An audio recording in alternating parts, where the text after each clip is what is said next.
Globular proteins play an important role in a wide range of metabolic processes, such as catalytic, regulatory, and transport functions. Globular proteins have several features. The key features include spherical shape, good water solubility. Today, we will focus on 3 topics. First, we will talk about proteins in transport and storage of oxygens. Second part, we will talk about proteins in transport and storage of ions. In the third part, we will discuss protein turnover. In part 1, I will introduce you 2 proteins, myoglobin and hemoglobin. First, let's look at myoglobin. The main function of myoglobin is to store oxygen in the muscle. It is produced in the muscle, and it is a globular protein with a single polypeptide.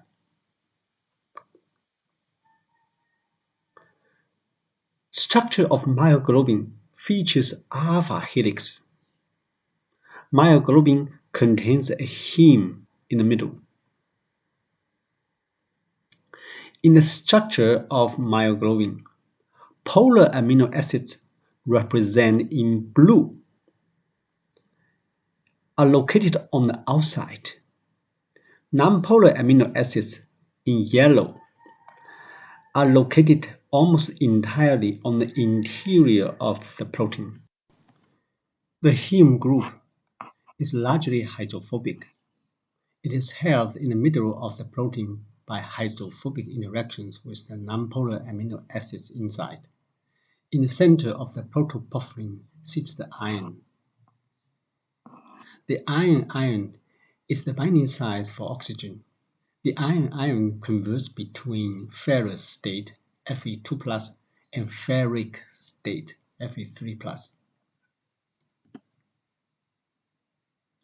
After binding to the iron, oxygen temporarily and reversibly oxidizes Fe2+ to Fe3+. Iron must exist in +2 oxidation state to bind oxygen. In unbound state, the iron atom is slightly below the planes of the protoporphyrin. When oxygen binds iron, it pulls the iron atoms closer to the planes of the ring. 3 atoms, oxygen, and iron, do not form a linear line because of presence of histidine nearby. As a result, oxygen binds iron in a bent configuration so that the binding is not too strong. Carbon monoxide can also bind to the same iron and form a much tighter bond than oxygen.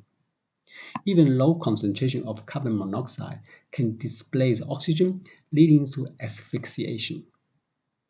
Carbon monoxide also competes with oxygen in binding hemoglobin.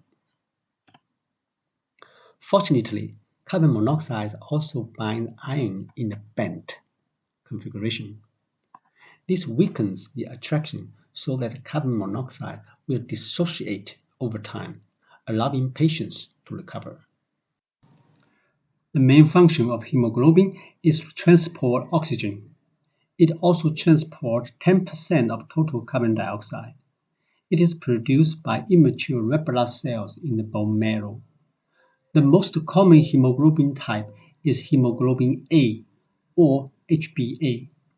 It consists of 2 alpha subunits and 2 beta subunits, or alpha 2, beta 2.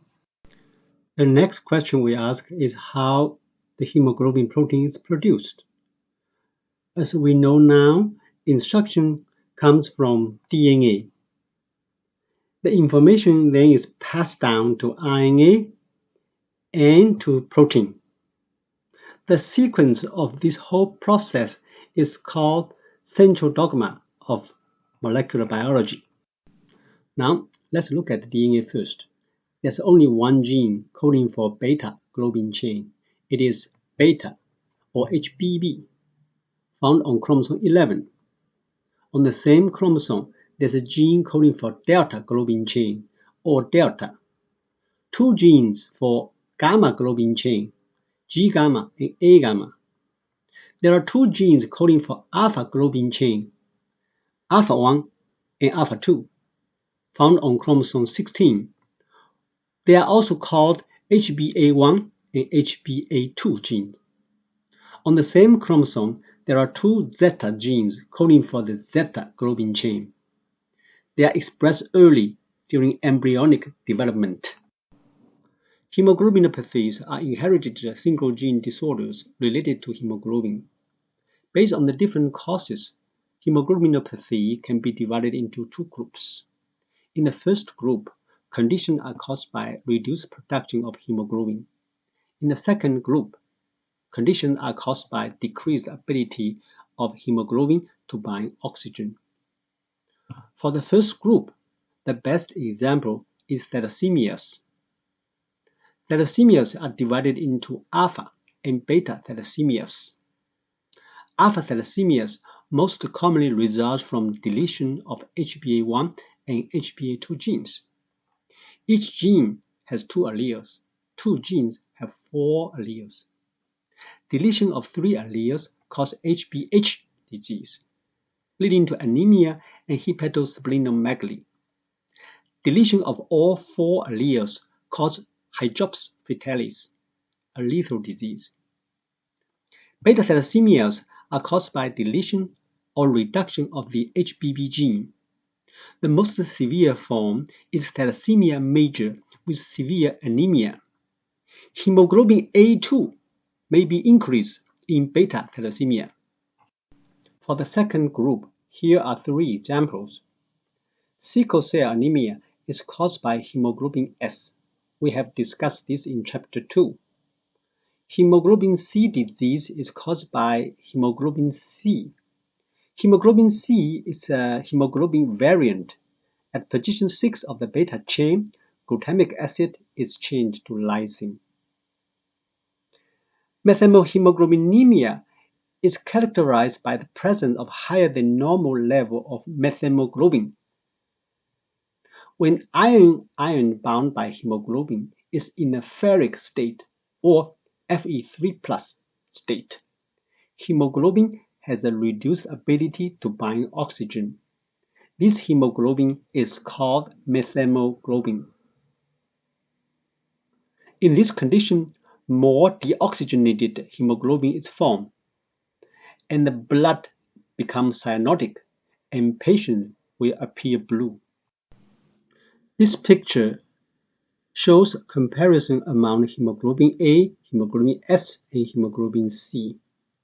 In hemoglobin A, glutamic acid is found at position 6 of the beta chain. This amino acid is changed to valine in hemoglobin S and to lysine in hemoglobin C. Too much hemoglobin C can reduce the number and size of the red blood cells in the body, leading to mild hemolytic anemia. Electrophoresis is an easy way to screen hemoglobin S and hemoglobin C. This is a protein gel. Samples are loaded onto sample wells. After applying electricity, samples start to run. Here is the cathode and here is the anode. Proteins with more positive charge will run towards the cathode, and protein with more negative charge will run towards the anode. At alkaline pH, glutamic acid at position 6 of the beta chain of hemoglobin A carries negative charge, and that charge is lost in HbS. In HbC, that charge is reversed to positive because of presence of lysine. As a result, HbA carry more negative charge than HbS, which is more than HbC. Therefore, HbA runs faster than HbS, which runs faster than HbC. Now, Let's switch to part 2. The first protein is ferritin. Ferritin resides in the cytoplasm of every cell type.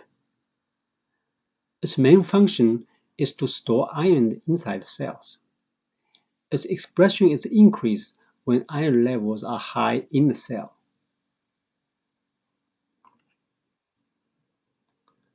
Hemosiderin keeps iron inside cells. Hemosiderin is a complex of ferritin, denatured ferritin, and other material. Iron within deposit of hemosiderin is poorly available. Transferrin transports iron, particularly ferric ions, through the blood. Cells take up iron through transferrin receptor by receptor-mediated endocytosis. Transferrin is produced by the liver. Plasma transferrin levels are increased in patients with iron deficiency anemia. Transferrin receptor is a transmembrane glycoprotein. When the transferrin protein loaded with iron encounters a transferrin receptor on the surface of the target cells, it binds the receptor and enters the cells by receptor-mediated endocytosis. Transferrin receptor is present in every cell type. Its expression increases when iron levels are low inside cells. Transmembrane proteins have several common features. Transmembrane protein cross the lipid bilayer as a right-handed uphelix. Second feature is sugar and disulfide bonds are all in the extracellular domain. Third, transmembrane domain typically contains hydrophobic amino acid residues. In the intestine, ferric iron from the diet is reduced to ferrous iron by decide B. Ferrous iron then enters the enterocyte through DMT1, a membrane transporter. Iron is exported from enterocytes through ferroportin, another membrane transporter. Once outside, ferrous iron is oxidized to ferric iron by hepcidin and loaded onto transferrin. Transferrin circulates in the blood. When transferrin arrives in erythroblast, it binds transferrin receptor. Then the complex is endocytosed. Within the endosome, ferric iron is released and then reduced to ferrous iron by step 3. Ferrous iron enters the cell through DMT1. Iron then is used for heme synthesis. After a dying red blood cell is phagocytosed by a macrophage, the heme is released and the ferrous iron is extracted by heme oxygenase. The iron enters the cell through DMT1. Iron is then exported out of the macrophage through ferroportin. Once outside, ferrous iron is oxidized to ferric iron by ceruloplasmin and loaded onto transferrin. Here, the key protein to export iron is ferroportin. Hepcidin induces degradation of ferroportin. Loss of hepcidin leads to iron overload in the extracellular fluid. Ceruloplasmin functions as a peroxidase that converts ferrous iron to ferric iron. It contains a large number of copper. It is essential for iron efflux from cells. It is mainly produced by the liver. Loss of ceruloplasmin leads to hyperferritinemia with iron overload. Ceruloplasmin deficiency has two consequences.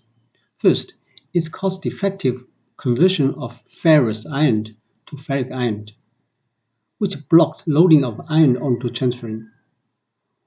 Without ceruloplasmin, ferroportin is unstable. The end result is accumulation of iron in the tissues, leading to iron overload. When iron level rise inside the cells, ferritin level increase. Mutation in other genes also cause iron overload. Examples include transferrin receptor, transferrin, ferroportin, HFE, and hepcidin. The next question we ask is how the transferrin protein is produced. Similar to hemoglobin or myoglobin, it goes through transcription and translation steps. But different from hemoglobin, transferrin will leave the cell and be secreted. How is the protein secreted? First, it needs to cross the ER membrane and enter the ER lumen. To do so, transferrin requires the signal peptide or signal sequence represented here in red. Signal recognition particle or SRP binds the signal peptide and halts the translation. SRP then binds SRP receptor on the cytosolic side of the ER membrane and positions the signal peptide for insertion through a pore. Translation resumed and the nascent polypeptide enters the ER lumen. SRP is released and recycled. For animation of this process, please check this video. SRP is a large complex comprised of proteins and RNA. Signal peptide or signal sequence is the signal for a protein to cross the ER membrane.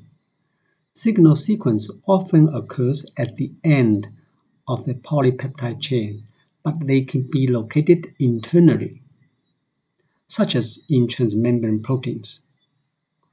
For some proteins that are localized in the nucleus, they contain signal patch that are made up of amino acid residues that are distant to each other in the primary sequence but are close to each other in the tertiary structure. The signal sequence is also used to describe sequences that guide proteins to be sorted into different organelles. For example, signal sequence for import into the mitochondria is different from that for import into the peroxisome. For import into ER, signal sequence contains a stretch of 10 hydrophobic amino acid residues. For transferrin, signal sequence acts as a start transfer signal. On binding an ER signal sequence, the translocator opens the pore. Polypeptide enter the lumen as a loop. After the protein has been completely translocated, signal sequence is cleaved by signal peptidase. Transferrin is released into the lumen. The signal peptide and the translocator are rapidly degraded. Inside ER, glycosylation, formation of disulfide bonds, and folding of the peptide take place. Correct folding of a newly made protein is facilitated by chaperones. Misfolded proteins are usually identified in the ER and retro-translocated to the cytosol, where they are degraded by a proteasome. These are examples of chaperones: charonexin, BIP, and chaireticulin. Other notable chaperones include heat shock proteins and chaperonins. From ER to Golgi and then to outside, this process is known as exocytosis. Transferrin is finally secreted to the outside through exocytosis. For a transmembrane protein, such as transferrin receptor, since it is located on the cell membrane, it requires two signals.